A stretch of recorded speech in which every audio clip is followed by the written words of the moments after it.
All right, guys, I know everybody right now is talking about the Ohio train derailment, but I'm going to talk about it too for a minute. But what I want to talk about too is specifically chemicals, which is a lot of stuff flying around about that, but let's just make sure everybody's really clear. So the train was carrying vinyl chloride, which is the base component to make PVC. When the derailment happened and there was the spill, it was decided to set this shit on fire. And I remember seeing on the news where they celebrated the fact that they were able to set it on fire. And one of the response people that were there for the chemical spill, his comment after this hit the news was, we basically just nuked the town to open a rail line sooner. So when the vinyl chloride was set on fire, it creates a bunch of nasty shit. Two of the real bad things it creates are hydrogen chloride, which when hydrogen chloride gas comes in contact with water vapor, it makes it's hydrochloric acid or muriatic acid. Muriatic acid is considered a strong acid. It's also an organic acid. It's in most mammals' digestive systems. You got it inside of you right now. So the hydrochloric acid's not so bad, but it's still not good. I mean, you don't want hydrochloric acid on you, in you, in any kind of concentration.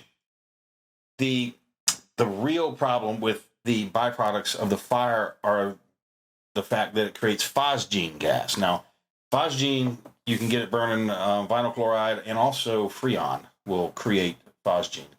And phosgene used to be a chemical weapon during World War I. It was used extensively, and it killed over 85,000 troops on both sides of the conflict. So phosgene is the one you want to be worried about. Phosgene has a kind of a musty smell, like old hay or grass, kind of that smell. That's how you can know it's around.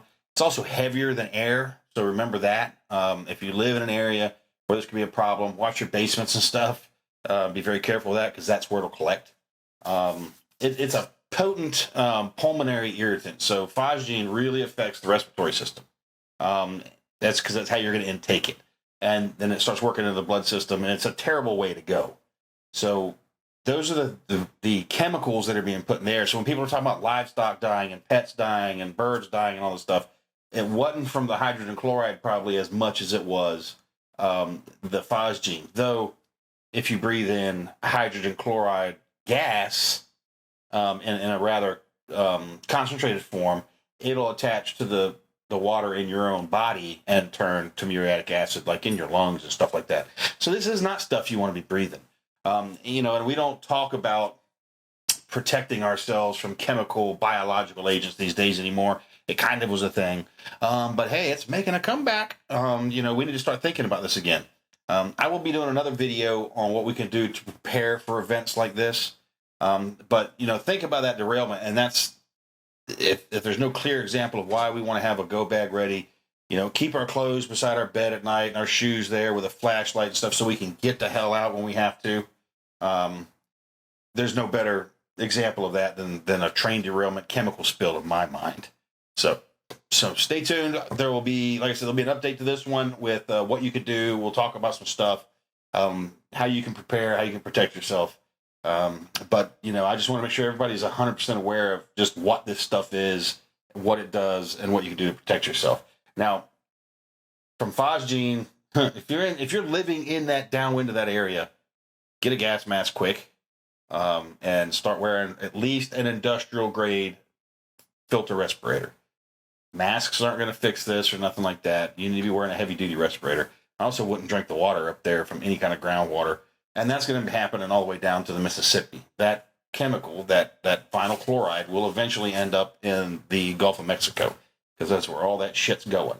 So think about the thousands of miles of watershed that are going to be contaminated and ruined over this stuff, potentially all the way to the Gulf of Mexico. I mean, granted, there's only 35,000 gallons-ish of this stuff, which sounds like an immense amount, but by the time it runs down all these watersheds, hits the Mississippi River, gets dumped into the Gulf, it's going to be fairly diluted down, but it's still going to be more than we want to be in contact with. So remember that, folks. And like I said, another video coming up with how you can prepare for the things and what we could do, so that if you weren't ready for this and you're in the affected area, next time you'll know exactly how to be ready. And if you aren't in the affected area, you'll know what you need to do to make sure you're ready. So catch that on the next one. As always, be good at it. And if you stay ready, you ain't going to get ready.